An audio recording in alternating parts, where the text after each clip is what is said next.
Hi friends, welcome to my little word my little happiness. అందరూ ఎలా ఉన్నారు? బాగున్నారా? నేనైతే బాగున్నాను. ఈరోజైతే మరో డైలీ రొటీన్ ఎలా ఉందో చూసేయండి. దోశలు అయితే వేస్తున్నాను. నేను మార్నింగ్ దోశలు అయితే వేస్తున్నాను. మార్నింగ్ తర్వాత చికెన్ అయితే తెచ్చేసారు. ఇప్పుడు దీన్ని నేను టిఫిన్ తినేసాక చికెన్ కర్రీ అనేది వండాలన్నమాట. చూడండి, చికెన్ కర్రీలోకి అయితే నేను అల్లం వెల్లుల్లి పేస్టు నేనే స్వయంగా దంచుతాను అనమాట. ఇప్పుడు చికెన్లోకి ఆనియన్స్ అయితే వేయాలి. తర్వాత ఇక్కడ కారం అయితే మేము 1 ఇయర్కి సరిపడా ఒక 6-7 kgs కారం అయితే ముందు ఆడించేసుకుంటాము. కొంచెం అయితే బయట ఉంచుకుని మిగిలినంతా డీప్ ఫ్రిడ్జ్లో అయితే పెట్టేసాము. ఇప్పుడు బయట ఉన్న కారం అంతా అయిపోయింది. ఇప్పుడు డీప్ ఫ్రిడ్జ్లోంచి మాట ఇది బయటకు తీసి 1 అవర్ అయితే బయట ఉంచి పెట్టాను. ఇప్పుడు దీన్ని కారం డబ్బాలో అయితే వేసేస్తున్నాను. మొత్తం ఈ బాక్స్లో అయితే వేసేస్తాను. ఇది ఒక 2 months అలా వస్తుంది. 2 or 3 months వస్తుంది. మనం ఎక్కువ నాన్ వెజ్ అయితే ఉంటే 2 months లోపు వస్తుంది. అదైతే పెట్టేసుకున్నాను. ఇప్పుడైతే నేను దోశ అయితే తింటున్నాను. ఈ దోశ తినేసాక నేనైతే ఆనియన్స్ కోసి చికెన్ కర్రీ అయితే వండాలి. దోశ తినేస్తున్నాను. నా కోసం అవన్నీ వెయిట్ చేస్తున్నాయి వంట రెడీ చేయడానికి. ఇప్పుడైతే చికెన్ కర్రీకి ప్రిపరేషన్ అయితే స్టార్ట్ చేసేసాను. ఆయిల్ అయితే వేసేసి ఇప్పుడు ఆనియన్స్, పచ్చిమిర్చి, కరివేపాకు అన్నీ ఒకసారి వేసేసాను అనమాట. కోసేసి ఆయిల్ వేడెక్కిన తర్వాత ఇప్పుడు ఇవన్నీ డీప్ ఫ్రై చేసుకోవాలి. లిడ్ పెట్టేస్తే ఒక 5 minutesలో మనకి ఇవన్నీ కుక్ అయిపోతాయి. చూసారా, ఇవన్నీ కుక్ అయిపోయినాయి. మనం ఏం చేయాలంటే ఇప్పుడు మనం ఆల్రెడీ క్లీన్ చేసి పెట్టుకున్న చికెన్ని దీంట్లో వేసేసుకోవాలి. బాగా మిక్స్ చేసుకోవాలి. వేసేసి నేను ఇప్పుడైతే చికెన్ అయితే వేసేస్తున్నాను. మేము చికెన్ ఎప్పుడు తెచ్చుకున్నా కానీ కాళ్ళు కూడా తెచ్చుకుంటామండి. మా ఇంట్లో ఎలాగంటే నాకు మా పిల్లలకి కాళ్ళు అంటే ఇష్టం. కోడి కాళ్ళు అంటే వాటిని క్లీన్ చేయాలి. ఇప్పుడు దీంట్లో అల్లం వెల్లుల్లి నేనే నూరు పెట్టుకున్నాను కదా, వేసాను. తర్వాత కొంచెం పసుపు వేసాను. తర్వాత రుచికి తగినంత ఉప్పు అయితే వేసాను, కళ్ళుప్పు. ఇవన్నీ బాగా మిక్స్ అయ్యేటట్టుగా గట్టిగా తిప్పుకోవాలి.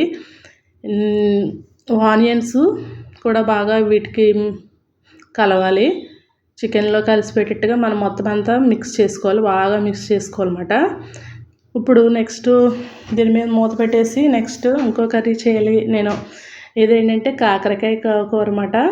మా వారికి కాకరకాయ కూర అయితే చేస్తున్నాను. ఆయన అన్వి తినట్లేదు 1 month నుంచి, కొంచెం హెల్త్ ఇష్యూ వల్ల. దాని గురించి నేను కాకరకాయ కర్రీ అనేది ఆయన కోసం ప్రిపరేషన్ చేస్తున్నాను. ఈ చికెన్ కర్రీకి ప్యారలల్గా కాకరకాయ కర్రీ అనేది మీరు ఈరోజు అయితే చూస్తారు. ఈ సండే స్పెషల్ చికెన్ మాట, ఈయనకి స్పెషల్ ఏమో సండే స్పెషల్ కాకరకాయ మాట.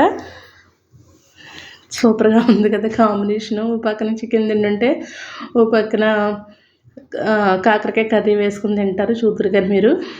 ఇప్పుడు ఇవన్నీ కట్ చేసేసాను కదండి. ఇవన్నీ కట్ చేసేసాను. ఒక మూడు కాకరకాయలు అయితే కట్ చేసి పెట్టాను అనమాట. చాలా లేతగా ఉన్నవి. మన చికెన్ కర్రీ ఎక్కడి వరకు వచ్చిందంటే చూసేయండి. ఇవన్నీ బాగా మగ్గిపోయినాయి. మనం ఇందులోకి ఇంకా ఒక్కటే వేయలేదు. అదేంటంటే కారం అన్నమాట. కారం నేను ఆల్రెడీ తీసి పెట్టాను కదా, కొత్త కారం అయితే డీప్ ఫ్రిడ్జ్లోంచి అది వేస్తున్నాను. చూసారా ఎంత రెడ్డిష్గా ఉందో. అదే మనం బయట పెట్టేసి ఉంటే కనుక ఇప్పటికీ మొత్తం కారం కలర్ అయితే మారిపోతుందండి. అందులో ఉన్న స్పైసీనెస్ కూడా తగ్గిపోతుంది. కాబట్టి మనం ఫ్రిడ్జ్లో పెట్టేసుకోవాలి కారాన్ని కంపల్సరీ. ఇప్పుడు లిడ్ అయితే పెట్టేసాను కదా. ఇప్పుడు ఈ పక్కన కాకరకాయ కర్రీ అనేది వేరే స్టవ్ మీద చేస్తున్నాను. ఆయిల్ అయితే వేసుకుని దాంట్లో ఆవాలు అయితే వేసాను. తర్వాత తగినంత జీలకర్ర కూడా వేసాను. తర్వాత 2 పచ్చిమిర్చి చీలికలు వేసాను. తర్వాత దీంట్లో ఒక ఆనియన్ అయితే కట్ చేసి వేసాను. ఇవన్నీ బాగా మిక్స్ చేసేసుకోవాలండి. నేనైతే ఫ్రై అయితే చేయట్లేదండి, కర్రీయే చేస్తున్నాను. ఫ్రై అయితే కొంచెం ఆయిల్ ఎక్కువ పడుతుంది కదా, దీంట్లోనే కొంచెం ఆయిల్ మాత్రమే వేసి కాకరకాయ కర్రీ అయితే చేస్తున్నాను. ఇప్పుడు చూసేయండి, దీని మీద అయితే లిడ్ పెట్టేసుకోవాలి. ఇప్పుడు కొంచెం ఫ్రై అయిన తర్వాత మనం కరివేపాకు అయితే వేసుకోవాలి. ఈ కరివేపాకుని కూడా మొత్తంగా ఫ్రై అయ్యేటట్టుగా మొత్తం మిక్స్ చేసుకోవాలి. ఇప్పుడు మనం ఆల్రెడీ కడిగేసి పెట్టుకున్నాం కదా కాకరకాయ ముక్కలు. ఈ ముక్కలు అయితే ఇందులో వేసేసుకోవాలి. మూకుట్లో వేసేసుకుని బాగా మిక్స్ చేసుకోవాలండి. మనం ఆయిల్లో బాగా మిక్స్ చేసుకోవాలి. ఆనియన్స్ ఈ కాకరకాయ ముక్కలు అవి కలిసేలాగా. తర్వాత దీంట్లో కొద్దిగా పసుపు ఉప్పు వేసుకొని బాగా మిక్స్ చేసుకోవాలి. బాగా మిక్స్ చేసుకుని కొద్దిసేపు అయితే మనం మగ్గబెట్టేయాలి. దీని మీద లిడ్ పెట్టేస్తే మగ్గిపోతాయి. ఇప్పుడు మళ్ళీ మన చికెన్ కర్రీ ఏమైపోయిందో ఒకసారి చూద్దాం. ఇప్పుడు చూడండి చికెన్ కర్రీ అయితే చూడండి మొత్తం ఆల్మోస్ట్ రెడీ అవుతుంది. కాకపోతే దీంట్లో గ్రేవీ లేదు కదా. చికెన్ కర్రీ అయితే మనకి మగ్గిపోయింది కదా. ఇందులో మనం గ్రేవీ కోసం అయితే వాటర్ అయితే వేసుకోవాలి. చూడండి ఇప్పుడు నేనైతే వాటర్ వేసి దీని మీద లిడ్ అయితే పెట్టేస్తాను. చూడండి కొంచెం అయితే వాటర్ వేసాను. దీని మీద లిడ్ పెట్టేస్తే మనకి ఒక 10 మినిట్స్కి అయితే మనకి కర్రీ అయితే రెడీ అయిపోతుంది. ఇప్పుడు చూడండి మన కాకరకాయ కర్రీ అయితే మగ్గిపోతూ ఉంది కదా. ఇందులో మనం ఇంకా కారం వేయలేదు. లైట్గా కారం అయితే వేస్తున్నాను. దానికి ముందు టమాటా అయితే వేసాను. టమాటా వేసిన తర్వాత లైట్గా కారం అయితే వేయాలి. మీరు ఎక్కువ పచ్చిమిర్చి కనుక వాడినట్టయితే కారం అయితే వేయక్కర్లేదు. నేనైతే కారం వేస్తున్నాను. అది కూడా లైట్గా వేస్తాను. మరి ఎక్కువ కారం అయితే వేయలేదు. చూడండి అక్కడి నుంచి అక్కడికి నేను ఈ కెమెరా అయితే మార్చడం చాలా ఇబ్బంది అయిపోయిందండి. ఒకటే తీటితే చాలా ఈజీ అయితే, కాకపోతే 2 కర్రీస్ని ఒకేసారి కవర్ చేయడానికి నేను చాలా ఇబ్బంది పడ్డాను. ఇప్పుడైతే మనం ఇది బాగా మిక్స్ చేసేయాలి. నాకు ఇలా చేయడం వల్ల 2 కర్రీస్ ఒకేసారి అయిపోతాయి. చూడండి కర్రీ అయితే రెడీ అయిపోయింది. ఒక 10 మినిట్స్ తర్వాత చికెన్ కర్రీ కూడా అక్కడ రెడీ అయిపోయింది. చూపించడానికి అవ్వలేదు కానీ.